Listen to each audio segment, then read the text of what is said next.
hear from 3 local founders, all of which are at various stages of their journey. Ali, are you in the house? Ali Glover? Yeah, she's over here. Awesome. Ali's going to be our panel host. You may know Ali from previous Unlocking Potential, but Ali is now a founder herself running a company called Happy Business. Please welcome to the stage. So we've got Hannah Rowe, who launched her company with her husband 15 years ago and exited last year. Hannah's over there chatting to Caitlin. Hannah works for the company that acquired them, so she's got a really interesting point of view from her story. And then Paul Massey, who runs Bluefruit, one of the founding members of Tech Cornwall. Bluefruit are an employee-owned company, so his employees own 51% of the business, and that's not a story that gets told very often, but it is an option as well. And then we've got Rachel Malthouse, who was our pitch competition winner from last year. Rachel's had the most incredible 365 days since last year's Slush, and is at the beginning of her journey. So please give them all a very, very warm welcome while I hand over to our host, Ali Glover. Welcome to the stage. So I've got about 15 minutes to try and get as much out of these nuggets out of these 3 wonderful people as we can. So hello, Slush'd. Number 2. How's the day been so far? You've enjoyed it?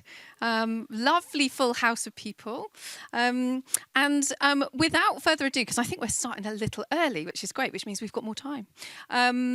Are you okay with microphones and juggling those 2? Hopefully we won't get any feedback.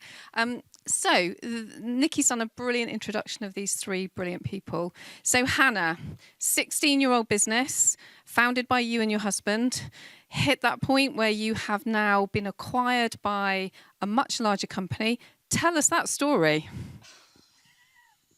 in 2 minutes. Yeah. I'm just focusing on staying on this chair at the moment. Okay. So on the 1st of May, we were acquired by a company called CACI. We are both Cornish. We're a local company. And when we started, we didn't really think about the exit process. We were purpose driven. So we were thinking about the collective, clients, people, and our community. And that sort of drove us forward. And it sort of founded our culture and it founded who we are. And I think if we look back, thinking about the exit might have been good towards the beginning, but you're not, because you're thinking about growing your business and you're thinking about getting money and you're thinking about hiring. And we never really thought about what exit would look like. And I wish we did, because due diligence sucks. It was designed by the devil to suck out your soul. And I haven't recovered, as you might have noticed. And maybe it would have been good to know more about it, is what I'm saying. There's lots of different exit options. Paul has got a different one to talk about. And I think if we'd perhaps thought more about that at the beginning, that would have been good. Tell us a little bit about, how you actually got to that point of exit. What was driving that decision? Were people coming knocking on your door? Yeah. Did you feel it was time, or? I think it was a lot of things. So I think if you're the personality that started up your business, you're very driven, you're working all the hours that God sends, and we were growing, and with every hire, it's like an exponential growth. I'm sure you'll all agree. So it was getting to the point where we were thinking, okay, what does the future look like? And what does that mean? And what does our personal future look like? So we were starting to think about exit and what that meant. And we were incredibly fortunate, and we have amazing staff, and we had some brilliant clients. And so we were sought out, essentially. And so we were in a lucky position, if I'm honest. That's fantastic. And timely, I guess. I hear a lot of people talking about timing is important with exit. We were still growing, and I think actually we could have, the plan was to carry on for another 3-4 years, if not more. It's just that ultimately in the end, we found a brilliant company, and that's what it came down to. It was that cultural fit, and actually it was feeling that Rowe could fit in that company and still retain its identity, and that was really important. I can't let you go without talking a little bit more about due diligence. Can you? So why was it so awful? Just so that people, are aware of what it is. What could you have done? Could you have done anything to make it any better? How would you prepare yourself for it? And if you had to go through it again? Is anybody aware of due diligence? Yeah. Okay. Yeah, it does suck your soul, doesn't it? So it is the process where a company, quite rightly, is checking to make sure it's not buying a lemon. And so it will literally crawl over everything like an ant. And you're trying to run your business, you're trying to do due diligence, you're trying not to really let anyone know at this point because you don't want to scare anyone in case it doesn't happen. So you're managing a lot of things at the same time. And I think the secret is to know your business inside out. So if you have everything sorted, if you have all the paperwork, if you've crossed the I's and crossed the I's? Dotted the I's and crossed the T's. That would help. Then it does make it a lot easier. So just also be aware of timing as well. So, you know, when you're looking at your EBITDA, you're looking at everything that's going on. How's your growth been over the last 12 years? What's happening with the economy? Is there going to be a Labour government coming in? All those wider factors should sort of bleed into whether you, at that time, it's right to exit or not. Hannah, thank you. And so talking about exit, I'm jumping around, and I'm sorry, Rachel, I didn't get a chance to sort of brief you on the plan. But Paul, you went for a slightly different option, didn't you? So Paul, who runs Blue Fruit Software, I think who everybody probably in the room knows. But you went down the option of an employee ownership trust. So I'd love to know why you did that, and was it any? Do you think it was less painful than the due diligence that Hannah's been through?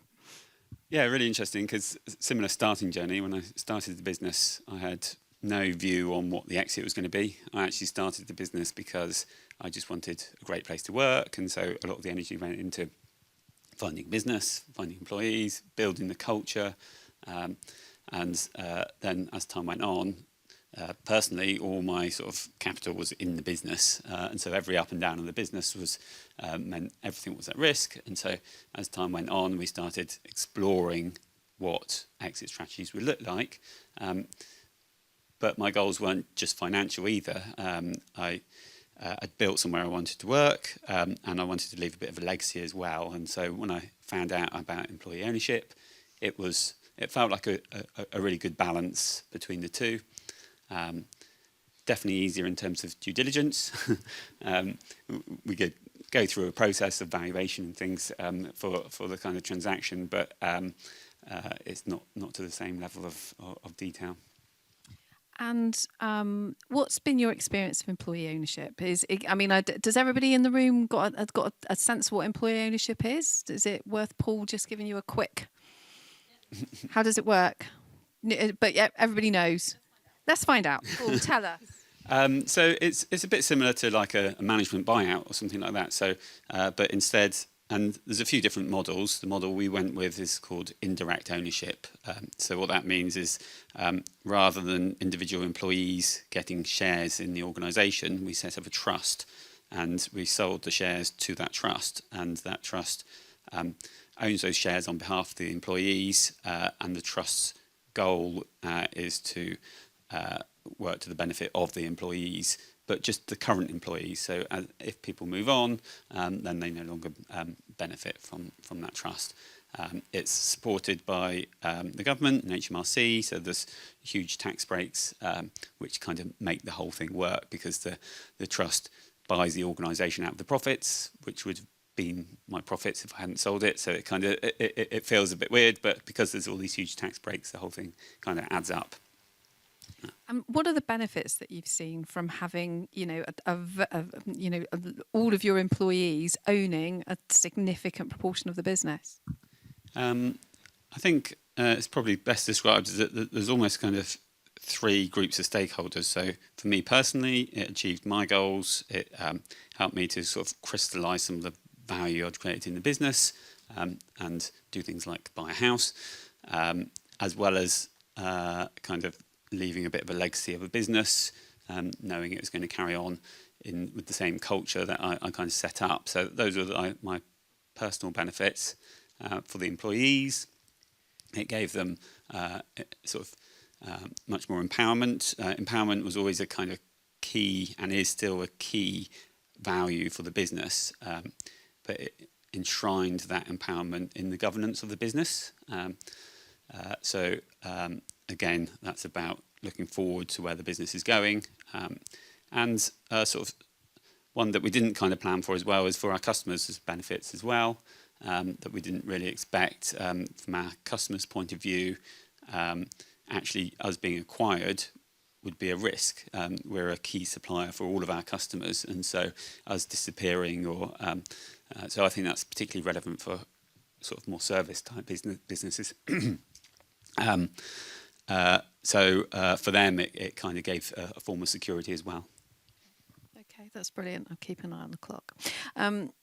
So for you guys that have, and Rachel, we're going to come on to you in a minute, but for you guys that have, you know, you spent a significant amount of your life running your business, okay?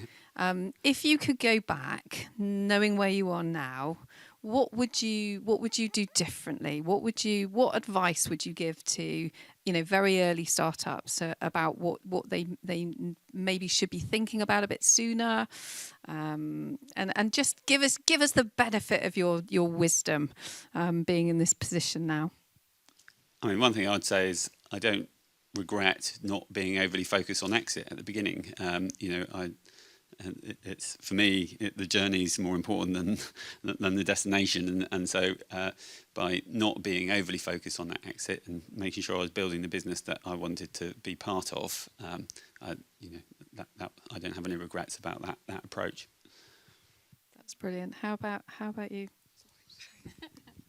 Yeah, I think I agree with Paul. It's really hard when you're starting up being focused on the exit. I think if you are going to be acquired, look for a company where you feel part of it. Look for a company where you feel represented in it. So it's important for everyone in the business to feel that when they are going into a newer business, that it's still something they recognise and can feel part of, and that's really important. Guys, thank you so much for that wisdom. And coming on to Rachel. So Rachel, 12 months, last year's winner of the competition. Tell us about your year. Tell us what you've learned from the last 12 months. Thank you. Yeah, when I woke up this morning, it was a lot less nerve-wracking than when I woke up a year ago knowing I had to pitch. So that was quite a nice feeling. So yeah, we've had a really great 12 months. Slush'D was kind of, last year was a springboard that we really needed, or that I probably really needed, that other people believed in my kind of idea and innovation. So I've created a digital platform to empower autistic children to complete everyday tasks, to help them with things like getting dressed and cleaning their teeth. And I knew it was going to work because it worked for my son. But this year has kind of proved that it works for lots of other children as well. So yeah, we've undertaken some pilot testing in Essex, and we found that 89% of parents and carers said Jam Up supported their child to be more independent with dressing after 3 days. So that was really positive, and we ended up being runner-up in the Essex Care Tech Challenge as well. So that was, again, just more backing from other people that we were needed. As part of that project, we worked with commissioners and families all over Essex. So that was really useful, and it made us think about lots of changes and ways of improving Jam Up. We've also been recently developing our healthcare professional videos, which have been developed and delivered by healthcare professionals. So we've been seeking experts from all around the country. And this weekend, or last weekend, we had a few come around to our house, and we filmed some videos with some local children as well, which has been really great fun. Yeah, the last year has been fun. They're on your website, aren't they? I had a quick look at them this morning. They're fantastic. They look like you had a ball. Thanks. Yeah.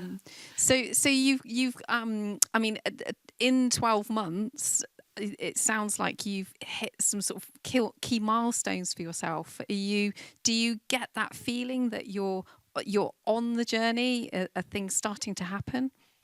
Yeah, we've surprised ourselves probably with our own progress. That's been something that's happened over the last year, realising that you can have a vision and you can start to deliver it. So at the end of October, we'll be launching our single task app. So that will just focus on the getting dressed task. So that will be available to download So if people want to get early access for that, we've launched a crowdfunder today, and they'll be able to get a license for when we first launch. So that's really exciting. That's fantastic. And I have to ask you, because we're talking about, exit. Have you got any idea? Have you started this business with the end in mind? What does that look like for you? Well, I didn't mean to go into this at all.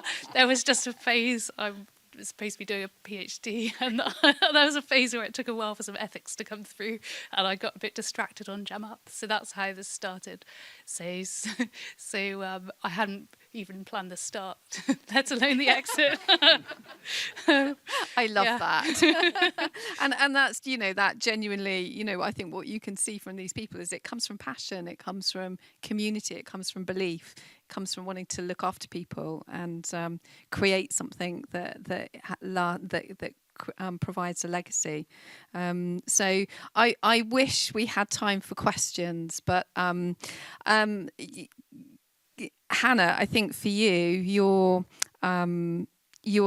early on in this journey. You've been acquired. You're still working in the business. What do you think the next couple of years are going to look like for you?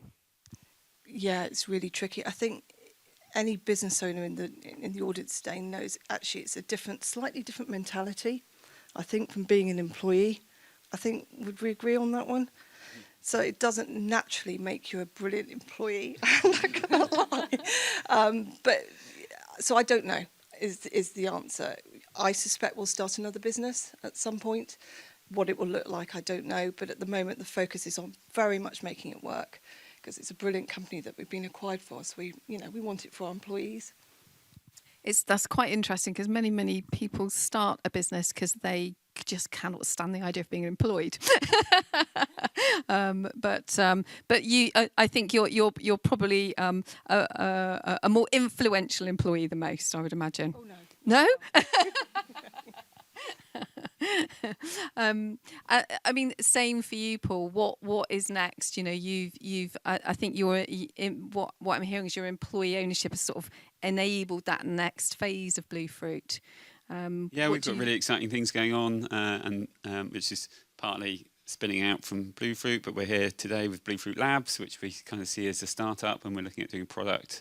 We've spent 24 years developing products for other businesses, and so we're developing some of our own, and that's all part of the employee ownership group. We're really excited about the future. Sounds like it gives that lovely injection of energy, Yep. which, and I think that, energy is the important thing, isn't it? It's keeping that energy level high. And, obviously these people have a lot of energy because they're all thinking about doing it again. That's brilliant. Thank you so much for sharing your stories. I'm sure everybody will grab and ask them the questions that I haven't managed to ask them up here. But huge round of applause for our Cornish success stories.